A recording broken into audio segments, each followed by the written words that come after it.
अस्सलाम वालेकुम and welcome back to the channel. आपको पता है कि पिछली वीडियो में हमने सीबीसी को थोड़ा सा डिस्कस किया था, यानी कंप्लीट ब्लड काउंट को थोड़ा सा डिस्कस किया था, जिसमें हमने जो पहला टॉपिक है हीमोग्लोबिन,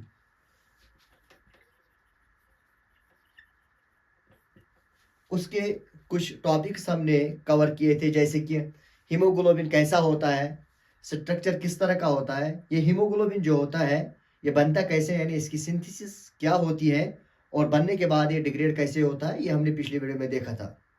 लेकिन आज हम इस लेक्चर में कुछ और चीज़ें इस हीमोग्लोबिन के बारे में डिस्कस करने जा रहे हैं, जो कि वेरी वेरी इंपॉर्टेंट है, बहुत ज़्यादा इंपॉर्टेंट है, क्योंकि उस जो टॉपिक्स हम आज कवर करने जा रहे हैं उसमें से बहुत सारे एमसीक्यूज हमारे एग्जाम में आते हैं। और जो हमारे आज के टॉपिक्स हैं वो है types of haemoglobin, number 2 complexes of haemoglobin, यानी हमारा जो हीमोग्लोबिन है ये ऑक्सीजन के अलावा किन सबस्टेंसेस के साथ हमारी ब्लड में बाइंड होता है और कॉम्प्लेक्सेस बनाता है। और नंबर 3 जो हमारा वेरी इंपॉर्टेंट टॉपिक है that is haemoglobinopathy.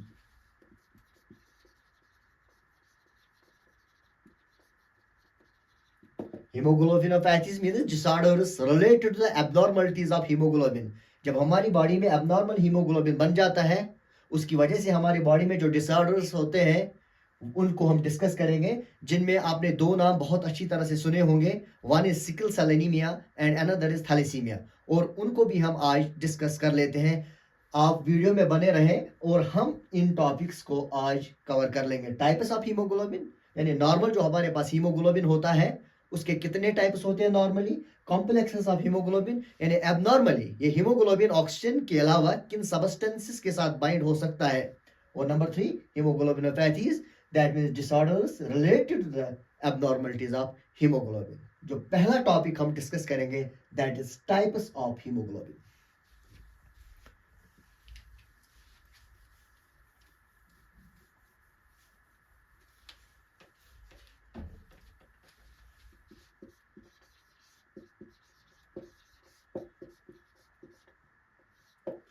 Types of haemoglobin, इस हीमोग्लोबिन मॉलिक्यूल के जिसको हमने पिछले लेक्चर में पढ़ा है, अगर आप में से किसी ने वो वाला लेक्चर नहीं देखा होगा वो हमारे यूट्यूब चैनल पे जाइए और प्रीवियस वीडियो जो अपलोडेड है उसको देखिए, उसके बाद उसको समझ आएगा टाइप्स ऑफ एचपी। ये हीमोग्लोबिन जिसको हमने पिछली वीडियो में डिस्कस किया है, इसके नॉर्मली कितने टाइप्स होते हैं हमारी बॉडी। जब हम बात करते हैं टाइप्स ऑफ हीमोग्लोबिन की, हम नॉर्मल एचबी की बात करेंगे, अब नॉर्मल हीमोग्लोबिन की बात नहीं करेंगे। नॉर्मली जो हीमोग्लोबिन के टाइप्स होते हैं वो मेनली दो होते हैं, one is HbF and another one is HbA। एक को हम बोलते हैं फीटल हीमोग्लोबिन और इसको हम बोलते हैं अडल्ट हीमोग्लोबिन।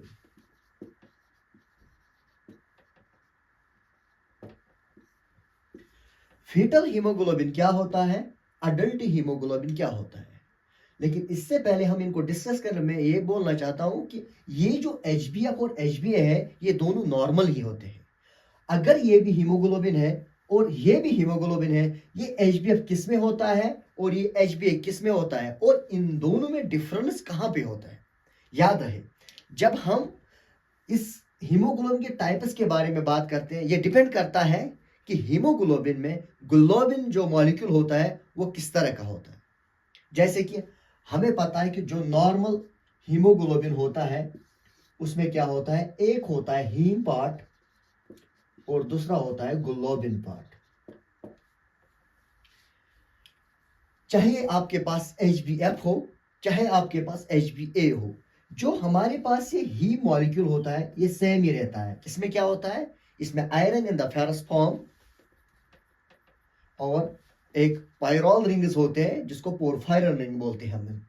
लेकिन जो ग्लोबिन मॉलिक्यूल होता है ये इन हीमोग्लोबिन्स में अलग अलग होता है। अगर HbF होगा तो इसमें अलग ग्लोबिन चेन्स होगी, और अगर HbA होगा तो इसमें अलग ग्लोबिन चेन्स होगी।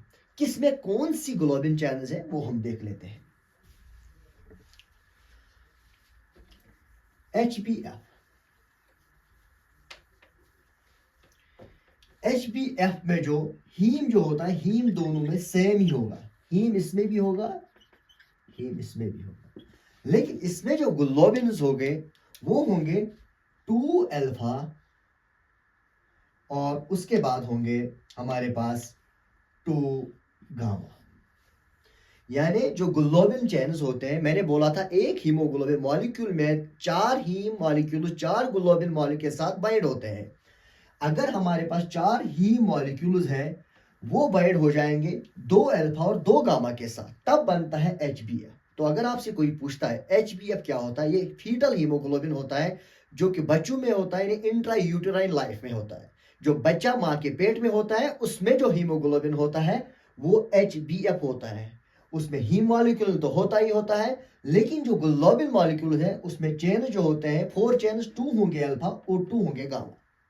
अब अडल्ट हीमोग्लोबिन क्या होता है? अडल्ट हीमोग्लोबिन वो हीमोग्लोबिन होता है जो नॉर्मल अडल्ट्स में होता है, यानी हम में जो हीमोग्लोबिन नॉर्मली होता है वो अडल्ट हीमोग्लोबिन होता है। उसमें क्या होता है, उसमें हीम मॉलिक्यूल्स तो वही होंगे जो हमारे पास फीटल हीमोग्लोबिन में है, लेकिन डिफरेंस कहाँ है, ग्लोबिन मॉलिक्यूल में। और वो भी किसमें, 2 अल्फा जो है इसमें भी 2 अल्फा ही होंगे, लेकिन 2 गामा जो इसमें है इसमें 2 बीटा होंगे। 2 गामा के बदले हमारे HbA में क्या होगा, 2 बीटा चेन्स होंगे। So if the hemoglobin is having 2 alpha chains and 2 gamma chains with 4 heme molecules, this is called HbF and it is present in the intrauterine life or it is present in the fetus.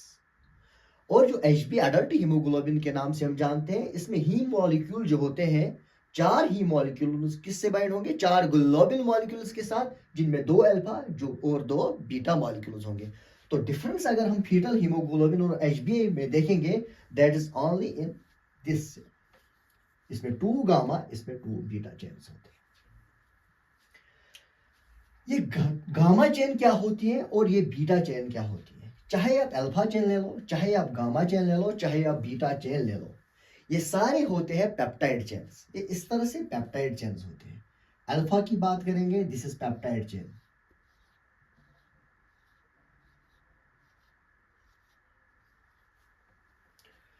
This alpha is also peptide chain, long chain of amino acid. This gamma is also, this is also peptide chain, long chain of amino acid.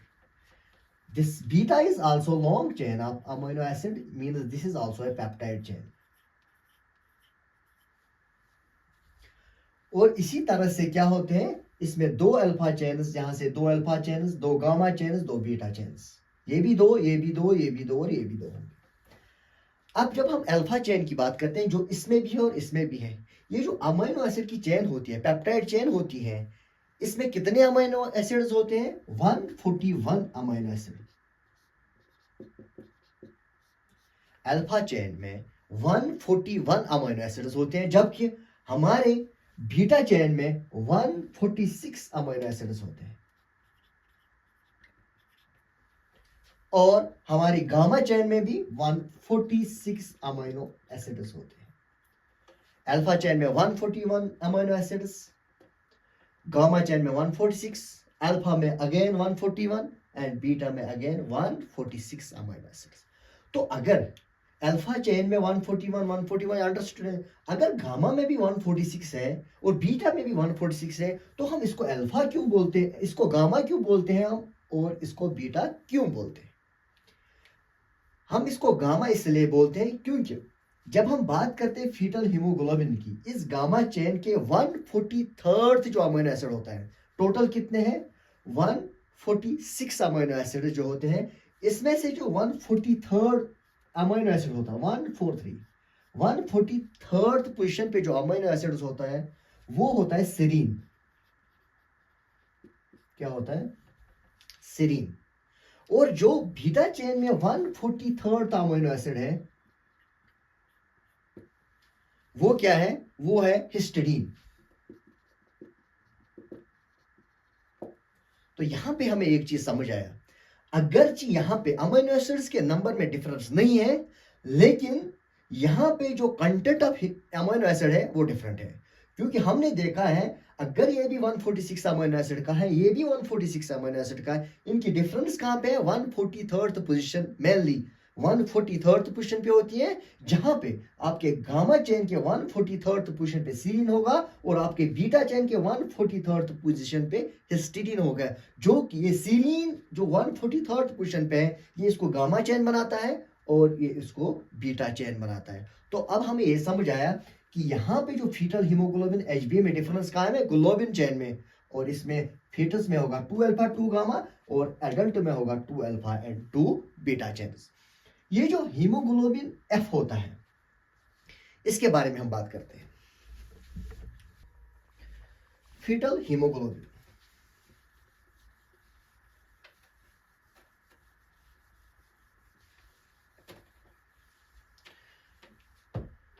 हम जो अब fetal haemoglobin की बात करते हैं, ये कहां पे होता है? इंट्रा यूटेराइन लाइफ, यानी जो बच्चा मां के पेट में होता है उसमें कौन सा हीमोग्लोबिन होगा? एचबीएफ, जिसमें 2 अल्फा 2 गामा चेन्स होंगी। ये जो इंट्रा यूटेराइन लाइफ में जो एचबीएफ होता है, जब बच्चा पैदा होता है और पैदा होते ही ये जो एचबीएफ जो होता है, ये कन्वर्ट होने जाता है किसमें?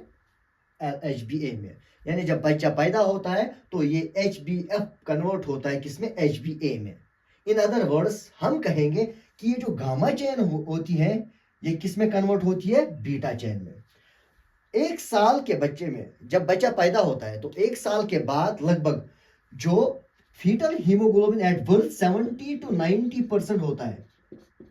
जो एचबीएफ बच्चे में पैदा होने पे 70 to 90% होता है, वो 1 साल के बाद जब हम देखते हैं वो सिर्फ 1 से 2% ही रह जाता है। ये बाकी जो फीटल हीमोग्लोबिन ये कहाँ गया? ये कहीं नहीं गया है। लेकिन ये जो एचबीएफ है कन्वर्ट हुआ है फ्रॉम एचबीएफ टू एचबीए, यानी ये जो गामा चेन्स है कन्वर्ट हुए हैं बीटा चेन्स में। अल्फा वही रहेंगे क्योंकि पहला भी अल्फा 2 चेन्स थी, यहाँ भी अब भी अल्फा 2 चेन्स है। लेकिन पहले गामा चेन जो थी, अब वो बच्चा पैदा होने के बाद 1 साल के बाद लगभग 70 to 90% जो था एचबीएफ बच्चे में, वो अब सिर्फ 1 to 2% रह गया। तो यहाँ पे जो बाकी जो कंसंट्रेशन जो है, अगर ये सिर्फ 1 to 2% रहा है, तो बाकी जो हीमोग्लोबिन रहता है वो अब बन जाता है एचबीए। इसीलिए हम देखते हैं कि अडल्ट में जब हम बात करते हैं, अडल्ट में एचबीए की जब हम बात करते हैं, वो होता है लगभग 97%। क्या होता है? 97% एचबीए अडल्ट में देखने को मिलता है और 1 to 2% क्या रहता है? एचबीएफ। यहां पे मैं एक और पॉइंट ऐड करने जा रहा हूं। This 2 are normal types of Hb. Normal और ये 2 मेन होते हैं, नॉर्मल भी होते हैं और मेन भी होते हैं। एक और हीमोग्लोबिन जो कि अडल्ट्स में देखने को मिलता है, दैट इज कॉल्ड HbA2, जो कि अडल्ट हीमोग्लोबिन ही होता है, लेकिन उनको बोलते हैं अडल्ट माइनर। इसमें कौन सी चेन्स होते हैं? जैसे इसमें 2 अल्फा 2 गामा थी, इसमें 2 अल्फा 2 बीटा। इस HbA2 में होती है 2 अल्फा 2 डेल्टा चेन्स। ये बहुत ही कम होता है, 2 to 4% ऑनली। अब जब हम बात करेंगे फीटल हीमोग्लोबिन की, ये बच्चे में होता है और जो अडल्ट में होता है उसमें क्या होता है? एक तो HbA होगा, अडल्ट हीमोग्लोबिन होगा जिसमें 2 अल्फा 2 बीटा चेन्स होंगी। एक HbFB होगा जो कि बहुत ही कम होगा, ओनली 1 to 2%, जिसमें 2 अल्फा 2 गामा चेन्स होंगी। और डेल्टा 2 अल्फा 2 डेल्टा के साथ एक और हीमोग्लोबिन होगा, उसको बोलते हैं HbA2 माइनर हीमोग्लोबिन। ये 3 जो हीमोग्लोबिन टाइप्स होते हैं नॉर्मली अडल्ट में प्रेजेंट होते हैं और HbF बच्चे में प्रेजेंट होता है। ये जो HbF प्रेजेंट होता है बच्चे में, जिसमें गामा 2 गामा चेन्स होती हैं, इसकी ऑक्सीजन के साथ जो बाइंडिंग होती है वो स्ट्रांग होती है, यानी ये ऑक्सीजन के साथ बहुत ही ज्यादा अच्छी तरह से बाइंड होता है as compare to adult haemoglobin. अभी आपके पास मैं क्वेश्चन छोड़ रहा हूं, इस फीटल हीमोग्लोबिन की ऑक्सीजन के साथ बाइंड होने की कैपेबिलिटी अडल्ट हीमोग्लोबिन के कंपैरिजन में ज्यादा क्यों होती है, इसका आंसर आप मुझे कमेंट बॉक्स में देंगे। अगर आपको नहीं आता है तो अगली वीडियो में आपको मैं ये बताऊंगा इसकी ऑक्सीजन कैपेबिलिटी, बाइंडिंग कैपेबिलिटी क्यों ज्यादा होती है एज कंपेयर टू HbA। दूसरी बात, जो HbF होता है, ये बहुत ही इंपॉर्टेंट ऑब्जेक्टिव्स है जो कि एग्जाम में आते हैं। पहले HbF किस में होता है? HbF होता है फीटस में, HbA होता है अडल्ट्स में। कितना होता है अडल्ट्स में? HbA होता है 97%। ये कंसंट्रेशन पूछी जाती है। और उसके बाद दो क्वेश्चन, ऑक्सीजन बाइंडिंग कैपेसिटी किसकी ज्यादा होती है, कौन अपनी तरफ ज्यादा ऑक्सीजन खींच सकता है, बाइंड कर सकता है, दैट इज HbF। इसलिए ये क्या होता है, प्लेसेंटल सर्कुलेशन से, मदर की प्लेसेंटल सर्कुलेशन से, जो इसके पास प्लेसेंटल सर्कुलेशन होती है, वहां से ऑक्सीजन को ज्यादा तेजी से खींचता है, अपने साथ बाइंड कर देता है। और HbF जो होता है, दूसरा क्वेश्चन इसमें ये बन सकता है, it resists denaturation by alkali. क्योंकि HbA जो होता है अडल्ट हीमोग्लोबिन, वो जब हम डिनेचुरेशन देखते हैं वो अल्कली से जल्दी डिनेचर हो जाता है। लेकिन जो HbF है, this resists denaturation by alkali, resists denaturation by alkali. Denaturation बहुत कम हो जाती है इसमें, जबकि अडल्ट हीमोग्लोबिन में ज्यादा डिनेचुरेशन हो जाती है। अगर आपको इस टाइप्स ऑफ नॉर्मल हीमोग्लोबिन के बारे में कोई भी क्वेश्चन है, कोई भी क्वेरी है, तो आप कमेंट बॉक्स में मुझे पूछ सकते हैं। उसके बाद जो हमारा नेक्स्ट टॉपिक है वो है कॉम्प्लेक्सेस ऑफ हीमोग्लोबिन। जो हीमोग्लोबिन हमारे पास है, ये हमने देखा है कि ऑक्सीजन के साथ बाइंड होता है। क्या अगर हमारे ब्लड में कुछ दूसरे सब्सटेंसेस, केमिकल्स, ड्रग्स प्रेजेंट होंगे, क्या ये हमारा हीमोग्लोबिन उनके साथ भी बाइंड होगा? और कौन से ऐसे ड्रग्स, केमिकल, सब्सटेंसेस हैं जिनके साथ ये हीमोग्लोबिन हमारा उसी तरह से बाइंड होता है या उससे ज्यादा बाइंड होता है जिस तरह से ये हमारे ऑक्सीजन के साथ बाइंड होता है। Means the next topic is complexes of haemoglobin. Complexes of haemoglobin.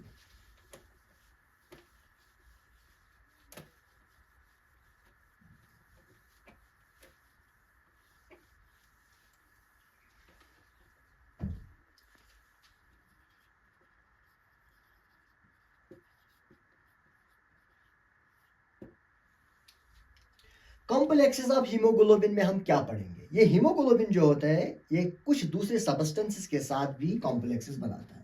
जैसे हमारा हीमोग्लोबिन ऑक्सीजन के साथ बाइंड होकर इसको ट्रांसपोर्ट करता है, इस तरह से हमारे ब्लड में अगर कुछ कंपाउंड्स या सब्सटेंसेस होंगी, ये हीमोग्लोबिन उनके साथ बाइंड हो जाएगा और इनको ट्रांसपोर्ट करेगा। उसमें क्या चीज है, जब वो कॉम्प्लेक्स बनाता है, ये HB हमारा जो होता है, ये ऑक्सीजन के बगैर किसी दूसरे सब्सटेंस या केमिकल या ड्रग के साथ कॉम्प्लेक्स बनाता है, तो उनके साथ इसकी बाइंडिंग कैपेसिटी जो होती है बढ़ जाती है। यानी HB जब ऑक्सीजन के साथ बाइंड होता है तो इसको ट्रांसफर कर लेता है। लेकिन इसके बरक्स अगर इसको ब्लड में कुछ और सब्सटेंस या ड्रग्स मिले, जैसे कि हमारे पास कार्बन मोनोक्साइड है, या नाइट्रेट्स है, सल्फोनामाइड्स है, सल्फर कंटेंट ड्रग्स है, तो ये क्या हीमोग्लोबिन क्या कर लेगा, उनके साथ ज्यादा बाइंड होगा एज कंपेयर टू ऑक्सीजन। जितनी इसकी ऑक्सीजन के साथ बाइंडिंग कैपेसिटी है, उससे ज्यादा इसकी बाइंडिंग कैपेसिटी इन कंपाउंड्स या सब्सटेंसेस के साथ होती है। और इसका रिजल्ट क्या निकलता है? इसका रिजल्ट ये निकलता है कि ऑक्सीजन के बजाय इन सब्सटेंसेस को ट्रांसपोर्ट कर देता है। तो क्या होगा? फर्स्ट पॉइंट, ऑक्सीजन जब टिश्यूज तक नहीं पहुंचेगा, क्योंकि इसने दूसरे सब्सटेंसेस को बाइंड किया है, तो हमारी बॉडी में कंडीशन हो जाएगी, that is called hypoxia. Hypoxia means जब हमारे टिश्यूज तक क्या होते हैं, ऑक्सीजन कम पहुंचता है, क्योंकि इस ऑक्सीजन को जितना ऑक्सीजन ट्रांसपोर्ट करना था नहीं किया, क्योंकि इसको रास्ते में या ब्लड में कुछ ऐसे सब्सटेंसेस मिले जिनकी बाइंडिंग कैपेसिटी ऑक्सीजन से ज्यादा थी। तो इस तरह से हाइपोक्सिया होगा। और हाइपोक्सिया जब होगा, ऑक्सीजन कम हो जाएगा, तो एक कंडीशन होती है, दैट इज कॉल्ड साइनोसिस। ये जो एरिया होता है ये ब्लू पड़ जाता है, क्योंकि यहां ऑक्सीजन कंसंट्रेशन जो होती है वो कम हो जाती है। ऐसे कौन से कॉम्प्लेक्सेस है जो हीमोग्लोबिन बनाता है? Number first, we will talk about carboxy haemoglobin.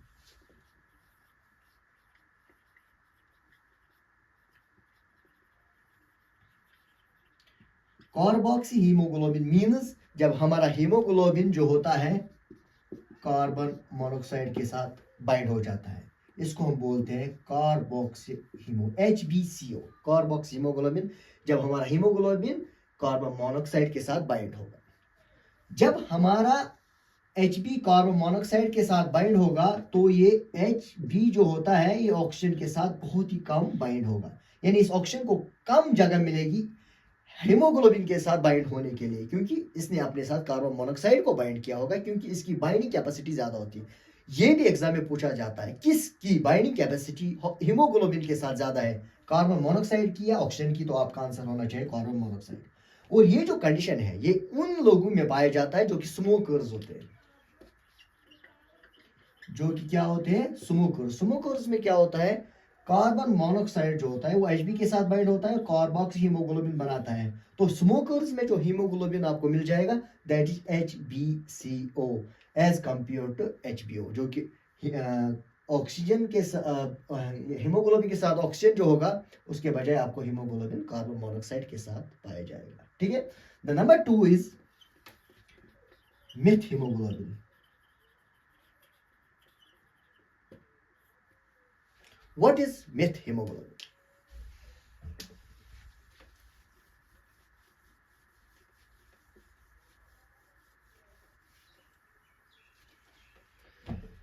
Myth hemoglobin. Myth haemoglobin METHBRHI दोनों के साथ डिनोट होता है मिथ हीमोग्लोबिन। जिस तरह से हमने भी देखा कि हीमोग्लोबिन कार्बन मोनोऑक्साइड के साथ बाइंड होगा स्मोकर्स में, तो वहां पे क्या हो जाएगा, कार्बोक्सी हीमोग्लोबिन बनाएगा। तो यहाँ पे जो मिथ हीमोग्लोबिन कब बनेगा, कुछ ड्रग्स होते हैं जैसे कि हमारे पास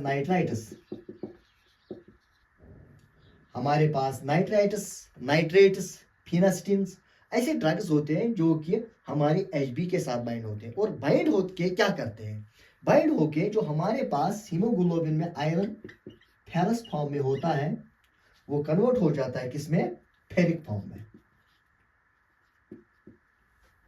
conversion of this ferrous iron into ferric form. Ferrous iron में था पहले ferrous form, this is ferric form. Ferrous form में अगर आपके साथ आयरन होगा तो ये ऑक्सीजन को ट्रांसपोर्ट कर पाएगा, लेकिन अभी हमारे पास जो ब्लड में अभी इसको कुछ ड्रग्स मेडिसिन यानी नाइट्राइट्स फिनासिटिन्स वगैरह मिले, इसने क्या किया, इसने इसका फेरस फॉर्म ऑफ आयरन किसमें कन्वर्ट किया, फेरिक में, Fe3+ में। और रिजल्ट ये निकलता है कि यहाँ पे ऑक्सीजन जो सप्लाई होता है वो नहीं हो पा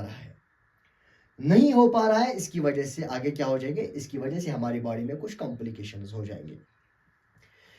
तो आपने देखा है कि मिथ हीमोग्लोबिन कैसे बनता है, अगर हमारा हीमोग्लोबिन कुछ ड्रग्स यानी नाइट्रेट्स के साथ बाइंड होके क्या करता है, ऑक्सीजन को बाइंड ना करते हुए इन ड्रग्स को बाइंड करके इस फेरस फॉर्म को फेरिक फॉर्म में क्या करेगा, कन्वर्ट करेगा, जबकि उसके बाद इसके साथ जो हमारा ऑक्सीजन है वो बाइंड नहीं हो पाएगा। दूसरी चीज है, ये मिथ हीमोग्लोबिन कब बनता है, एक इनहेरिटेड डिफिशियंसी ऑफ एंजाइम होता है कुछ पेशेंट्स में एक एंजाइम डिफिशिएंट होता है that is called NADH cytochrome D5 reductase. NADH cytochrome D5 reductase क्या होता है, अगर हमारे ब्लड में किसी ड्रग से हमारा हीमोग्लोबिन नॉर्मल हीमोग्लोबिन से मिथ हीमोग्लोबिन में कन्वर्ट हुआ, ये क्या है, ये रिवर्सिबल रिएक्शन है,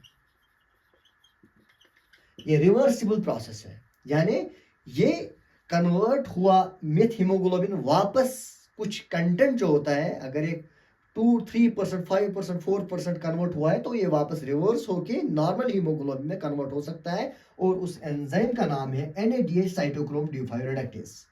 लेकिन कुछ पेशेंट्स में ये जो एंजाइम होता है ये एब्सेंट होता है, नहीं पाया जाता है, जिसकी वजह से ये फेरिक फॉर्म क्या होती है, ये फेरस फॉर्म में कन्वर्ट नहीं हो पाता है। ठीक, लेकिन उन पेशेंट्स में हम क्या करते हैं जिनमें एंजाइम्स नहीं होता, या इसका फिर ट्रीटमेंट क्या है, इसका ट्रीटमेंट ये है कि इन पेशेंट्स को क्या है, एक तो मिथाइलिन ब्लू और विटामिन सी दिया जाता है, methylene blue and vitamin C, ताकि ये जो फेरिक फॉर्म में अभी आयरन है ये वापस फेरस फॉर्म में आ जाएगा। तो ट्रीटमेंट के तौर पे इन पेशेंट्स को मिथाइलिन ब्लू दिया जाता है, विटामिन सी। या अगर कुछ पेशेंट्स ऐसे होते हैं जिनमें ज्यादा मिथ हीमोग्लोबिन बना हुआ है, या अनकंट्रोल्ड मेथ हीमोग्लोबिन बना हुआ है, उनमें फिर क्या करते हैं, उनमें ट्रांसफ्यूजन ऑफ ब्लड ही होता है। और इतना ज्यादा भी हम ट्रांसफ्यूज ब्लड नहीं कर सकते, या बार बार हम ब्लड को ट्रांसफ्यूज नहीं कर सकते हैं, क्योंकि पेशेंट में आगे क्या हो जाएगा, आगे हो जाएगा आयरन ओवरलोड। जब ये मिथ हीमोग्लोबिन बनता है, इन पेशेंट्स में क्या क्या कंडीशंस हो सकती है, इनमें साइनोसिस हो सकता है। जैसे जैसे मिथ हीमोग्लोबिन की कंसंट्रेशन ब्लड में बढ़ जाएगी, उस हिसाब से क्या हो जाएगा, क्लिनिकल सिम्टम्स या एस्पेक्ट्स प्रोड्यूस हो जाएंगे। पहले पहले साइनोसिस होगा, फिर हेडेक, फिर फिटेक, उसके बाद क्या हो जाएगा, सीजर्स आने लग जाएंगे, उसके बाद पेशेंट कोमा में भी चला जा सकता है। यानी जैसे जैसे मिथ हीमोग्लोबिन ज्यादा बनता जाएगा, ये सारी कंडीशंस होती जाएगी। This is called a beta hemoglobin. That is due to the binding of certain chemicals with the hemoglobin that converts this ferrous form into fake form, और ये सारी कंडीशंस उस पेशेंट में हो जाती है। नंबर थर्ड जो हमारे पास कॉम्प्लेक्स ऑफ हीमोग्लोबिन में है, that is sulph haemoglobin, SHB।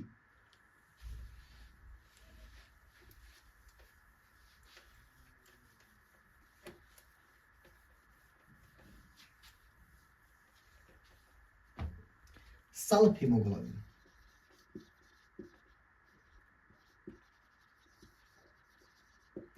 SHB।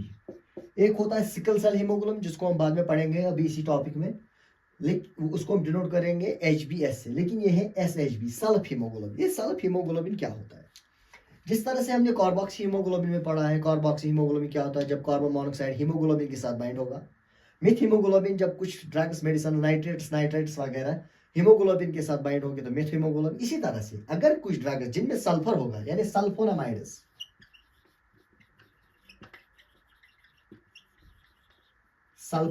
Sulphur containing drugs,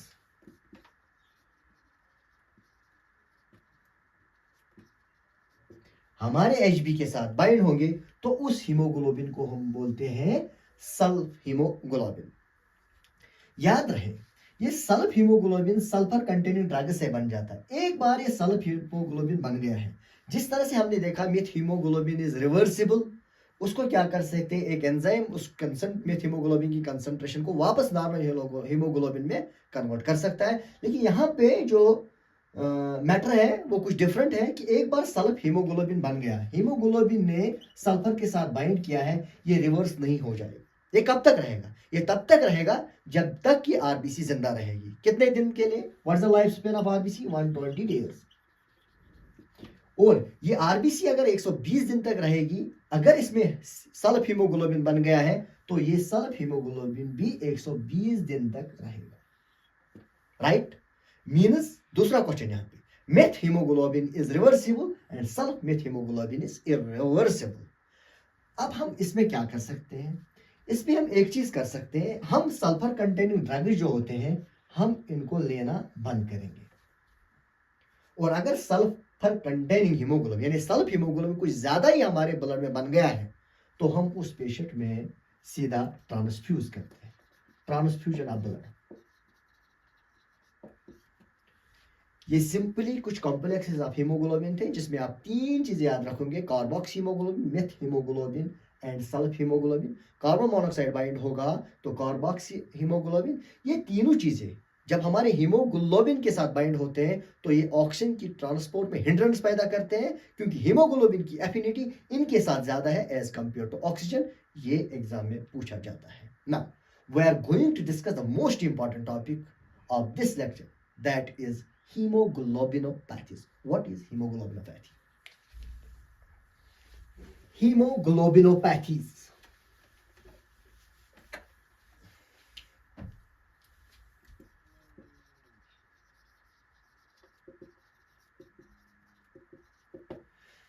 This hemoglobinopathy is reserved for abnormalities in the globinal molecule of Hb. क्या मतलब, नॉर्मली जो हमारे पास अडल्ट हीमोग्लोबिन सपोज होता है, उसमें क्या होता है, हीम प्लस ग्लोबिन। ग्लोबिन में होता है 2 अल्फा चेन्स 2 बीटा चेन्स, ठीक है। तो अगर इस ग्लोबिन जो पेप्टाइड चेन्स होते हैं, अगर इनमें कोई एबनॉर्मलिटी आ जाती है, जिसकी वजह से ये पूरा का पूरा हीमोग्लोबिन जो होता है ये एबनॉर्मल बन जाता है। और एबनॉर्मल हीमोग्लोबिन जब बन जाता है इसकी वजह से कुछ डिसऑर्डर्स होते हैं, हमारे अंदर कुछ कंडीशंस होते हैं, कुछ प्रॉब्लम्स होते हैं जिनको हम बोलते हैं हीमोग्लोबिनोपैथीज। फॉर एग्जांपल ये जो ग्लोबिन स्ट्रक्चर जो होता है, जो ग्लोबिन पेप्टाइड चेन होती है, अगर एबनॉर्मल बन गई है तो क्या हो जाएगा, तो हीमोग्लोबिन भी एबनॉर्मल बन जाएगा। कुछ एबनॉर्मल हीमोग्लोबिन के नाम जो हम डिनोट करते हैं इस तरह से करते हैं, HbC, HbD, HbE, HbG, HbH, HbI, HbJ, HbK, HbS। इस तरह से हम क्या इन एबनॉर्मल जो होता है स्ट्रक्चरली एबनॉर्मल हीमोग्लोबिन को डिनोट करते हैं। अब पेशेंट में कौन सा हीमोग्लोबिन है, C है, D है, E है, G है, या नॉर्मल HbA है, या HbS है, HbK है, इनको हम कैसे डिफ्रेंशिएट करते हैं, इनके लिए हमारे पास कुछ टेक्निक्स हैं, जैसे कि मेनली हमारे पास इलेक्ट्रोफोरेसिस रहता है। इलेक्ट्रोफोरेसिस से क्या होता है, 2 इलेक्ट्रोड्स के बीच में इनको हम क्या डालते हैं और कौन किस इलेक्ट्रोड की तरफ रन करता है उस हिसाब से एक पैटर्न बन जाता है जिससे आपको पता चलेगा कि ये हीमोग्लोबिन जो होता है ये कौन सा है। ये जो स्ट्रक्चरली एबनॉर्मल हीमोग्लोबिन जो होते हैं इनकी वजह से जो डिसऑर्डर्स होते हैं, डिसऑर्डर्स जिनमें आपने 2 नाम तो बहुत ही ज्यादा ही सुने होंगे, sickle cell anaemia and number 2 thalassaemia. Sickle cell anaemia and thalassaemia. ये जो सिकल सेल एनीमिया और थैलेसीमिया है कब बन जाते हैं, जब एबनॉर्मल हीमोग्लोबिन बन जाएगा, यानी जब ग्लोबिन मॉलिक्यूल जो हीमोग्लोबिन का होता है उसमें डिफेक्ट आएगा, जिसकी वजह से क्या हो जाएगा, एबनॉर्मल हीमोग्लोबिन बन जाएगा। और एबनॉर्मल हीमोग्लोबिन के बाद डिसऑर्डर्स होते हैं, उसको हम बोलते हैं सिकल सेल एनीमिया, थैलेसीमिया। ये सिकल सेल एनीमिया क्या होता है और ये थैलेसीमिया क्या होता है।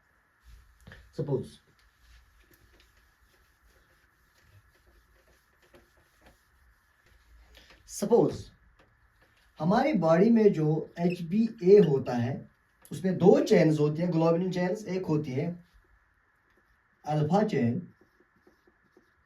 जो कि 2 अल्फा चेन्स होती है, और 2 क्या होती है, बीटा चेन्स।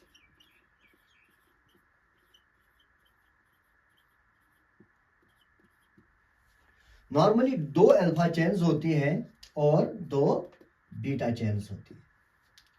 ये जो बीटा चेन है, इस बीटा चेन में जो अमीनो एसिड की सीक्वेंस होती है उनमें सब्स्टिट्यूशन होता है, उनमें रिप्लेसमेंट होता है। अगर बीटा चेन के 6th पोजीशन पे जो अमीनो एसिड होता है दैट इज ग्लूटामेट और ग्लूटामिक एसिड। नॉर्मली हमारी बीटा चेन के जो 6th पोजीशन पे जो अमीनो एसिड होता है that is glutamate which is negative in charge, जो कि पोलर होता है, negative charge glutamate 6th position पे होता है। जब ये रिप्लेस हो जाता है किससे, वैलिन से। अगर हमारे बीटा चेन का 6th पोजीशन पे ग्लूटामेट रिप्लेस होगा वैलिन से, जो कि न्यूट्रल चार्ज वाला वैलिन होता है, हाइड्रोफोबिक, ये क्या है, हाइड्रोफिलिक। ग्लूटामेट जो कि क्या होता है, polar negative charge amino acid is replaced with valine that is neutral charge hydrophobic amino acid. इसी हीमोग्लोबिन को हम बोलते हैं sickle cell haemoglobin, HbS। Sickle cell haemoglobin क्या होता है, जब हमारे बीटा चेन के 6th पोजीशन पे ग्लूटामेट रिप्लेस होगा किसके साथ, वैलिन से। Means there is substitution of glutamate with valine that is neutral charge and hydrophobic in nature. इस हीमोग्लोबिन को हम बोलते हैं क्या, सिकल सेल हीमोग्लोबिन। और इसी की वजह से बाद में हो जाएगा सिकल सेल एनीमिया। किस तरह से देखते हैं।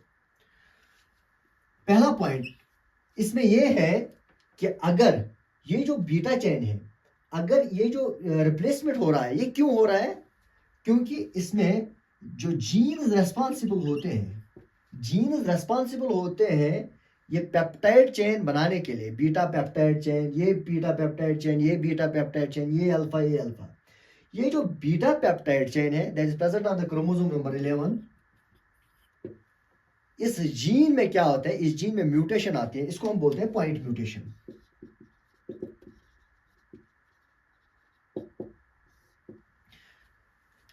जब क्रोमोसोम नंबर 11 पे जो बीटा चेन के लिए रेस्पॉन्सिबल होता है for the formation of this beta chain, क्योंकि वहां से क्या होता है ट्रांसक्रिप्शन ट्रांसलेशन और यहाँ पे पेप्टाइड चेन्स बन जाते हैं। जब जीन में डिफेक्ट आ जाएगा, म्यूटेशन आ जाएगी, तो क्या हो जाएगा, तो ये नॉर्मल जो बीटा चेन ये नहीं बन जाएगी।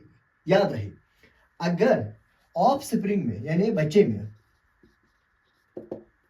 सिर्फ एक ही पेरेंट से डिफेक्टेड क्या या म्यूटेटेड बीटा जीन ट्रांसफर होगा, तो क्या हो जाएगा, इसमें एक बीटा चेन तो नॉर्मल होगी, एक एबनॉर्मल होगी।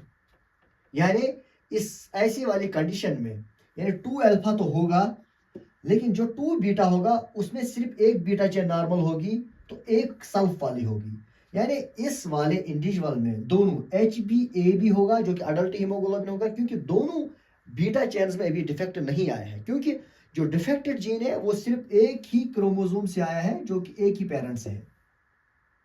That condition is called heterozygous. Heterozygous में क्या होता है, एक ही पेरेंट से डिफेक्टेड म्यूटेटेड जीन जो होता है ऑफस्प्रिंग में चला जाता है, जिसकी वजह से एक बीटा चेन में डिफेक्ट आ जाता है।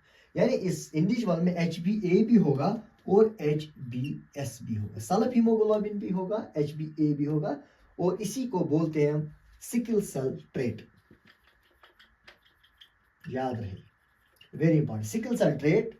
जब एक ही पेरेंट से म्यूटेटेड जीन ट्रांसफर होगा और एक ही बीटा चेन में डिफेक्ट आएगा, इस वाले इंडिविजुअल में क्या होता है, HbA भी होगा और HbS भी होगा। सिकल सेल ट्रेट ज्यादा खतरनाक होता है, सिर्फ माइल्ड माइक्रोसाइटिक एनीमिया हो सकता है, बाकी ये ज्यादा सीरियस नहीं है as compare to sickle cell disease. Sickle cell disease अब क्या है, अगर जो दोनों पेरेंट से जो क्रोमोसोम्स होता है और उन क्रोमोसोम्स पे जीन होता है for beta chain polypeptide chain, और दोनों के दोनों पे जो जीन्स हैं उनमें म्यूटेशन है, और जब दोनों के दोनों पे म्यूटेशन है और कोई भी बीटा चेन नहीं बनेगी, यानी इसमें कोई भी नॉर्मल HbA नहीं होगा, सिर्फ इसमें HbS ही होगा, इस वाली कंडीशन को बोलते हैं होमोजाइगस। और जब होमोजाइगस वाली कंडीशन होगी तो इसको हम बोलते हैं सिकल सेल डिसऑर्डर, और इस पेशेंट में सिर्फ होगा HbS, कोई HbA नहीं होगा। 2 points, sickle cell trait, sickle cell disorder. Sickle cell trait में एक ही म्यूटेटेड जीन ट्रांसफर होता है और इसमें दोनों HbA और HbS होगा, और सिकल सेल डिसऑर्डर्स में सिर्फ HbS होगा, क्योंकि 2 म्यूटेटेड जीन्स ऑफस्प्रिंग में ट्रांसफर होते हैं, और जो बीटा चेन होती है ये इसमें क्या होता है, ये नहीं बनती है, यानी इसके बजाय क्या होता है HbS बन जाता है, क्योंकि दोनों चेन्स पे ग्लूटामेट जो होता है वैलिन के साथ रिप्लेस होता है। सी, अगर हम इस HbS और HbA का इलेक्ट्रोफोरोसिस कर लेते हैं, suppose this is electrophoretic unit, this is the positive electrode and this is negative. यहां पे जो HbS आपका होगा, HbS में क्या है, वैलिन ने रिप्लेस किया ग्लूटामेट को। अब वैलिन क्या है, न्यूट्रल चार्ज, तो यहां नेगेटिव चार्ज HbA जो नेगेटिवली चार्ज होता है क्योंकि उसमें ग्लूटामेट होता है। अब जब HbS बना वो न्यूट्रल हो जाएगा, यानी HbS यहां पे अगर होगा, जो HbA होगा जो कि नेगेटिवली चार्जड है, वो कहां की तरफ हमको देखने को मिलेगा, इस तरह देखने को मिलेगा। HbA पॉजिटिव इलेक्ट्रोड की तरफ दौड़ता हुआ आपको मिलेगा HbA, और बीच में आपको मिलेगा HbS, क्योंकि इसमें न्यूट्रल वैलिन है और इसमें negatively charged glutamic acid present होता है। जब ये कंडीशन होती है, जब सिकल सेल हीमोग्लोबिन बन जाता है, तो क्या होता है, पेशेंट में कौन कौन सी कंडीशंस होती है। HbS अगर किसी पेशेंट में होगा, यानी सिकल सेल हीमोग्लोबिन किसी पेशेंट में होगा, उनमें क्या होता है, डीऑक्सीनेटेड कंडीशन में क्या होता है, यानी हाइपोक्सिया कंडीशन में ऑक्सीजन की अगर नहीं होगा, यानी डीऑक्सीनेटेड कंडीशन होगा, तो अंदर के जो Hb मॉलिक्यूल्स होते हैं, जिनमें alpha 1 alpha 2 beta 1 beta 2 chains होती हैं, ये क्या होते हैं, दूसरे जो होते हैं जो जो दूसरा हीमोग्लोबिन साथ में होता है, ये इसका बीटा जो पेप्टाइड चेन है वो दूसरे हीमोग्लोबिन के अल्फा के साथ बाइंड होता है, और दूसरे का जो बीटा होता है वो दूसरे के अल्फा के साथ बाइंड होता है, यानी एक दूसरे के करीब आ जाते हैं और एक दूसरे के साथ बाइंड हो जाते हैं। एक मॉलिक्यूल का बीटा पेप्टाइड जो होता है दूसरे मॉलिक्यूल के अल्फा के साथ बाइंड होता है, जिसकी वजह से यहाँ पे पॉलीमराइजेशन होती है, रिजिडिटी बढ़ जाती है। जो कि नॉर्मली जो हमारे पास आरबीसी है वो फ्लेक्सिबल होता है, और ये जो सिकल सेल जो हमारे पास होता है ये क्या होता है, ये रिजिड होता है। सिकल सेल क्यों बोलते हैं, पॉलीमराइजेशन होती है, सो रिड्यूसिंग ऑक्सीजन टेंशन ये क्या करता है, अपनी शेप को चेंज करते हैं, सिकल सेल यानी क्रिसेंट शेप बन जाता है, जो कि रिजिड भी होती है, अंदर पॉलीमराइजेशन भी होती है। क्या होता है इन पेशेंट्स में, एक तो आपको हीमोलाइटिक एनीमिया मिल जाएगा, सिकल सेल एनीमिया। क्या होता है कि ये जो हमारे पास क्रिसेंट शेप्ड आरबीसी बन गई है, इसका लाइफ स्पेन 120 डेज नहीं है, इसका 10 to 20 days only life span है, और जल्दी जल्दी से क्या हो जाती है, इसकी लाइसिस हो जाती है। दूसरा, इन पेशेंट्स में पेन क्राइसिस हो जाती है। पेन क्राइसिस क्यों, जब ये नॉर्मल आरबीसी किसमें कन्वर्ट होता है, सिकल सेल में, पॉलीमराइजेशन से रिजिडिटी बढ़ जाएगी। कैपिलरीज के थ्रू जब ये सिकल सेल जाती है तो यहाँ पे ये ब्लॉक करती है कैपिलरीज को, जिसकी वजह से जो ऑक्सीजन है या ब्लड है वो टिश्यूज तक नहीं पहुंच पाता है, और जब टिश्यूज तक ऑक्सीजन नहीं पहुंच पाता है उसको बोलते हैं क्या, टिश्यू एनोक्सिया, हाइपोक्सिया जिसको हम बोलते हैं। इस वजह से पेशेंट में क्या होती है, पेन होती है। याद रहे, पेन होती है क्योंकि कैपिलरीज ब्लॉक की है किसने, क्रिसेंट शेप्ड आरबीसी ने। इस वजह से जब कुछ भी ऑक्सीजन टिश्यूज तक नहीं पहुंचा, क्योंकि आपके कैपिलरीज ब्लॉक है, तो यहां पे टिश्यू इन्फेक्शन भी हो सकता है, टिश्यू इन्फेक्शन भी हो सकता है। तो ये बहुत ही सीरियस कंडीशन है, कौन, सिकल सेल डिसऑर्डर। जब बिल्कुल भी नॉर्मल बीटा चेन नहीं बनेगा तो क्या बनेगा, एचबीएस, सिकल सेल हीमोग्लोबिन। क्या हो सकता है इसमें, हीमोलाइटिक एनीमिया। आरबीसी का क्या हो जाएगा, लाइसिस ज्यादा हो जाएगा, और उसको कोप अप करने के लिए आपके जो बोन मेरो में प्रोडक्शन ऑफ आरबीसी जो होगा वो ज्यादा होने लग जाएगी। लेकिन आगे क्या है, आगे एचबीएस बन रहा है, वापस लाइसिस हो रही है, सुप्लीन में जाके क्या हो जाएगा, डिस्ट्रक्शन हो जाएगा, और जो क्रिसेंट शेप्ड आपके पास आरबीसी से वो कैपिलरीज में फंस जाएगी, टिश्यू तक ऑक्सीजन नहीं पहुंचेगा, टिश्यू इन्फेक्शन हो जाएगा, पेन हो जाएगा। ऐसे पेशेंट्स से क्या किया जाता है, इनका ट्रीटमेंट क्या है, एचबीएस वाले पेशेंट्स का ट्रीटमेंट क्या होता है। इससे पहले हम इनका ट्रीटमेंट बता दें, मैं ये बताने की कोशिश कर रहा हूं, जो एचबीएस है ये किसमें डिफेक्ट है, बीटा चेन में।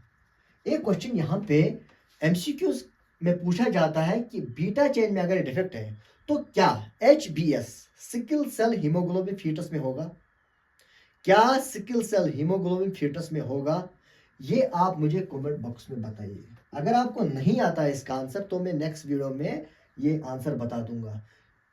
अगर एडल्ट में सिकल सेल डिसऑर्डर होता है, क्या फीटस में ऐसा डिसऑर्डर आपको देखने को मिलता है, अगर नहीं तो क्यों नहीं, अगर हाँ तो कैसे।